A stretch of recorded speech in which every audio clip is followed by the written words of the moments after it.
nígbà tí fi ń mú ìjọba Amẹ́ríkà sọ pé àwa declare genocide ẹ dákun kí ni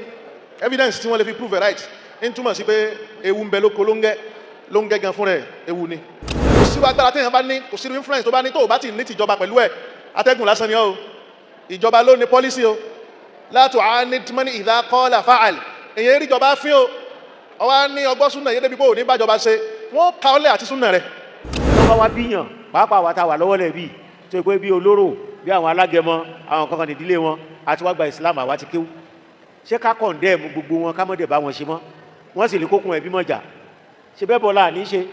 báwo la ṣe yí ẹlòmíì padà tá a bá sọ gbogbo wọn dọ̀tá. ọ̀rọ̀ tí màá sọ yóò kàn jẹ́ díẹ̀ nínú táwọn aṣáájú wa àwọn àfáà wa ti sọ. bàbá wa tí wọ́n sọ̀rọ̀ tán kó tó di pé wọ́n pè mí ẹ̀rí pé nígbà tí wọ́n ń sọ ó jẹ etí gbogbo wa ní gbèsè ó tún jẹ ọkàn wa ní gbèsè. ẹni tí Islam bá kàn tí sì ń jowú kẹ́sìn Ọlọ́run má bàjẹ́ yóò mọ̀ pé kò ṣeré ní Moscow nìkan kan ni ò ti ṣeré kò ṣeré Nàìjíríà náà báyìí. nígbà tí fi ń mú ìjọba Amẹ́ríkà sọ pé àwa declare genocide ẹ dákun kí ni evidence tí wọ́n lè fi prove right ń túmọ̀ sí pé ewu ń bẹ lóko ló ń gẹ́ gan fún rẹ̀ ewu ni. àkọ́kọ́ nú ọ̀rọ̀ mi ni pé Sheikh Habibullah Adewuyi èyí tọ́lọ́ ń gbélé wọn lọ́wọ́ tí wọ́n ń ṣe yìí ojúṣe gbogbo wa ni o gbogbo wa kọ́ lákọ́lé ìwé láyé àmọ́ gbogbo wa la gbọ́dọ̀ gbìyànjú bọ́mọ wa ó ṣe lọ Islamic school non-negotiable ni mọ́ try láti sọ pé òun wá standard kan káàkiri standard yẹn ò wá sí ní Islamic school ọ̀ wá rí 80% of it ní Islamic school kankan ọ̀ wá lọ invest ọmọ rẹ ọ̀la rẹ ẹjọ́ tọ́rọ wájú Ọlọ́run ọ̀ wá lọ invest síbi tó ṣe pé ní tó bá dé yóò padà sọ pé Ọlọ́run kọ́ ló ń sìn yóò padà sọ pé mọ́sálásí tẹ̀ ń lọ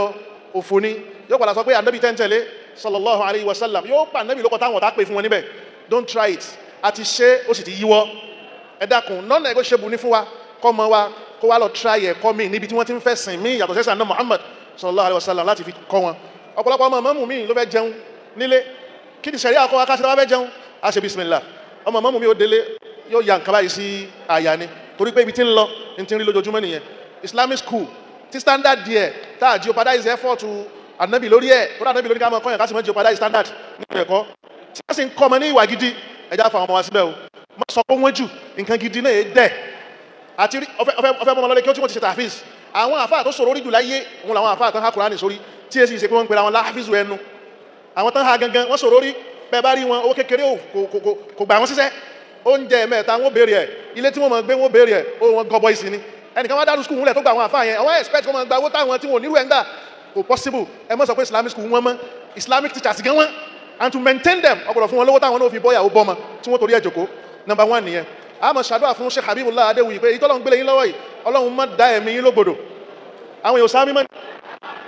wọ́n ní igi tó bá tọ́kẹ̀ pẹ́ngbó àbí ọ̀rọ̀ yẹn ò ṣe ti dànù tí nǹkan bá ti dájú ńgbà míì Ọlọ́run máa tètè kánlẹ̀ pé ìfẹ́ ká burú sí ọmọ bọ̀ Ọlọ́run dákun mọ́ ká àfáwà ńlẹ̀ nísìn jẹ́ kí wọ́n lò pẹ́pẹ́pẹ́ lórí dáadáa ẹlẹ́ẹ̀kejì àwa tí wọ́n ń fowó ránṣẹ́ àwọn tó ń fún wa lówó wọn ò gọ́ o ẹjá fi jíṣẹ́ ń tán ní àtórí ẹ̀ ṣe o ọlá pé Sheikh Habibu ń ṣe àwọn tó ń sì ń ràn wọ́n rí i pé ń ṣe lọ́lọ́run ò fi tìǹà mọ́ o a sì bẹ́lọ́run kó mọ̀ yí wọn padà sáìdá kọ́lọ́ mọ́ tìǹà oore mọ́ wọn láéláé níparí wa kullu man la yasusul mulka yakhla'uhu afọ́ olórin kan ló sọ bẹ́ẹ̀ kò sírú agbára téèyàn bá ní kò sírú influence tó bá ní tó bá ti ní tìjọba pẹ̀lú ẹ̀ atẹ́gùn lásán ni ọ́ o ìjọba ló ní policy o la tu'anid man idha qala fa'al èyàn rí ìjọba fín o ọwá ní ọgbọ́ súnà yé débi pé ò ní bájọba ṣe wọ́n ka ọlẹ́ àti súnà rẹ̀ wa kullu man la yasusul mulka yakhla'uhu ẹjá kẹ́kọ̀ọ́ látọ̀rọ̀ àwọn afáàlẹ̀ haúsá o àti tìjàníyà àti kọ̀dìríyà àti yàyà míì náà tí a kò hàn sí wa wọ́n fi ìjọba ṣeré o ìjọba ní èsì ìfàwọn náà ṣeré kò sí policy kan tí wọ́n take wọ́n make in Nigeria nísìn tí àwọn Sheikh Tohiru Bauchi tí wọ́n ní influence lórí ẹ̀ o bẹ́ẹ̀ náà ni àwọn family Sheikh Gumi àwọn Izala tí wọ́n ní influence lórí ẹ̀ wọ́n ń bájọba ṣe tààrà laburu policy ìjọba ìfi dọ́dọ̀ wọn tábà gbádùn ara wa náà nílẹ̀ yìí ẹ jẹ́ kí ìjọba ó mọ̀ wá káwa náà sì mọ̀ ìjọba torí ìjọ tí wọ́n bá fẹ́ náà yàn lẹ́gba wọ́n mọ̀ pé ara wa lélẹ́yìí kò ṣe é nà ní ẹgba níparí náà ìjọba méjì ló wà bàbá Professor Alaro ti lọ àtọ̀wọ́n àmísà Ọlọ́run jẹ́ pẹ́ fún wa mẹ́sẹ̀jì yìí ń lọ sọ́dọ̀ yín sà ìjọba méjì ló wà ìjọba tí a yàn sípò àti ìjọba tá a bá táwọn bàbá wa ń ṣe tí ò parẹ́ dòní olónìí àwọn pálásì ìlú wa ẹja bá wọn ṣe tààrà o ẹ má jà jìnà sí wọn o bẹ́yìn náà ṣe wà oníṣìí nígbà míì bẹ́ẹ̀ fẹ́ ẹ lówó lọ́wọ́ ẹ wàá fẹ́ búyàn ẹnìkan ti lè tọrọ lọ́wọ́ yín rí tẹ̀lẹ̀ mọ́ kó nídìí ẹ̀ gbogbo tó yẹn dé ọlọ́run lè rí kẹ́mọ́ náà tiẹ̀ mọ́ òun ló pè sígbà òun mẹ́sẹ̀ sígbà ẹlòmíì tẹ́ rí lẹ́kàtí kíni lẹ́gbẹ̀ẹ́ lé lọ́wọ́ ẹni tó bá súnmọ́ èèyàn lórí èèyàn máa tètè dé ọ̀dọ̀ rẹ̀ àwọn ìjọba méjì yóò ṣe fi ṣeré tábà jìnnà sí palace yóò yẹ lòmíì tí ó wà ní ipò tó yẹ ká àwọn èèyàn síbẹ̀ tó bá ti yàn ó ti di hatimá gbàkẹ́dẹ́ ìyà pé ò bá bẹ́ẹ̀ ni wọ́n ṣe wọ́n lọ ń bínú palace ni wọ́n wá da ẹ̀yìn ara yín kọ́ra yín wàhálà dé nìyẹn ẹ dákun tó lọ́hùn ayé sọ̀tà ara wa ọmọ yàrá wa ni wa kí islam wa bá lè jókòó sí ẹja béèrè dáwọ́là alìsílámù dínún wà dáwọ́là hádà wassalamu alaikum wa rahmatullahi wa barakatuh. ọ̀rọ̀ àfa àbíbù ni mò ń sọ ni mo kọ́kọ́ sáré gbẹ́nulé ṣe rí gbogbo wa pàápàá gbogbo àwọn àfa àti gbogbo àwọn ọmọ tí wọ́n ń kéwù sí a ní ìdí ká fi ìwà kún ká lè bá àwùjọ mu ẹlòmíì ti kéwù tó yẹ kó di ọ̀tá gbogbo fámìlì ẹ̀ ó di ọ̀tá gbogbo ìlú ẹ̀ ó kọ̀ndẹ́mù gbogbo wọn ní alukùránì tá a bá ọ̀rọ̀ náà pàápàá ó ní wábìlì gẹ́bì àmọ́ná لقد كان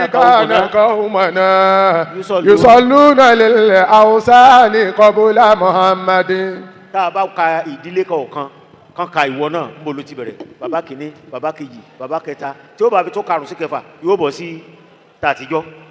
ànábì ló dé ló là wá nínú bọ́gì bọ̀pẹ̀ ká mọ̀ gbérin ilẹ̀ ká mọ̀ pè lọ́lọ́run ká mọ̀ gbégi ilẹ̀ ká pè lọ́lọ́run kò sẹ́ni tí yóò ṣe tá a bá wo foundation bí tó ti ń bọ̀ ó dà tí mò ń sọ ni pé tí wọ́n bá wá bíyàn pàápàá wa ta wà lọ́wọ́ lẹ̀ bíi tó pé bí olóró bí àwọn alágẹmọ àwọn kankan nídìílé wọn àti wá gba ìsìlámù àwa ti kéwú ṣé ká kọ̀ǹdẹ́ẹ̀mù gbogbo wọn ká mọ̀dẹ̀ bá wọn ṣe mọ́ wọ́n sì lè kókun ẹ̀bí mọ̀jà ṣe bẹ́ẹ̀ bọ́ láà ní ṣe báwo láà ṣe yí ẹlòmíì padà tá a bá sọ gbogbo wọn dọ̀tá a tún lọ create family mi kọ́ nìyẹn ṣùgbọ́n ẹni tọ́lọ́run bá fún lọ́gbọ́n àtòye láti fi lo ìmọ̀ gbogbo àwùjọ ní ó bá mu ìyẹn ni mò ń dúpẹ́ fún àfa yìí sí àrọ́pọ̀lọpọ̀ àwọn àfa mi tí wọ́n kéwú bí tiwọn yìí wọ́n yìí dúró de irú wa yìí wọ́n bá ti rí wa náà ti mọ̀ tó wọ́n ti kàfàrà gbogbo wa alágbádá ẹ̀ ń balẹ̀ nínú gbogbo tó kúnlẹ̀ àgbádá ló rán ṣòkòtò balẹ̀ ló rán àwọn original kèfèrí gan bọ́gibọ̀pẹ́ wà ń bẹ̀ kí lórí ṣe sí wá sí olùṣe fáwọn yẹn náà táwọn àfa wa ń kọ̀ndẹ́mù ara wa so mo rí pé ọlọ́run tún àfa yìí ṣe gan ọlọ́run tún àfa yìí ṣe so àwọn àgbàlagbà wọn lọ́mọ burúkú ni bàbá ẹ̀ máa kú ọmọ burúkú ni bàbá ẹ̀ kó lóun òun ní bàbá mọ́tò òun bàbá òun ti kú ọmọ burúkú ni ládùúgbò gbogbo bàbá tó káyé yìí bí àwọn bá da yóò ní bàbá tó pọ̀ bí àwọn bá da yóò ní ìyá tó pọ̀ tí wọ́n ní mọ́ ìṣó nǹkan kan ní ṣe ọ́ ọlọ́mọ gbà wà lọ́wọ́ yín o àmín kò sí dọ́là fi ròyìn ànábì náà jù wá lọ kò fi kéwú ròyìn ànábì kò fowó ròyìn ẹ̀ ìwà ní ìmọ̀ ìwọ̀ fún níwọ̀ ìmọ̀ ẹ̀tọ́ fẹ́lẹ̀ tọ́ kámọ́ bá ti bolókálukú lò ó wá ń jẹ́ kí gbogbo nǹkan rọrùn gbogbo nta àrùn kó yẹ kó lé kò lé mọ́ ọlọ́mọdé ò lé mọ́ yín mọ́ àmín èyí tá a dálẹ̀ yìí mo sọ ní ìjẹta pẹ̀lú ògo Ọlọ́run ẹ̀ ń dúpọ̀ ọdún mẹ́wàá tí mọ̀nàrú lòwúdà tó délẹ̀ ta foundation ẹ̀ àwa foundation university ní ìjẹta pẹ̀lú ògo Ọlọ́run láàrin ọdún méjì Ọlọ́run yanjú ẹ̀ àmín ọdún mẹ́wàá báwo kí lábẹ́ ọdún mẹ́wàá ṣe àmín kó tó ọdún mẹ́wàá yóò tún ti gbà búrò mi àmín tí ó tún jù lọ Ọlọ́run ó ṣe bẹ́ẹ̀ àmín gbogbo àwa tá a láníyàn rere tá a dúró tá a láníyàn rere Ọlọ́run jẹ́ kí tiwa náà dá o àmín barikọlá ní Muhammad gbogbo wa náà tá a wá síbi àdélébárí ànàkórè Ọlọ́run ṣe fẹ́ nìkankan wa Ọlọ́run gbàdúrà wa ìgbésí ayé àlàáfíà ìjẹ̀mú àlàáfíà ìrìn àlàáfíà oorun àlàáfíà Ọlọ́run fi ṣe sàárà fún wa barikọlá ní Muhammad Rabbana la tuzigh qulubana ba'da idh hadaytana wa hab lana min ladunka rahmatan innaka antal wahhab.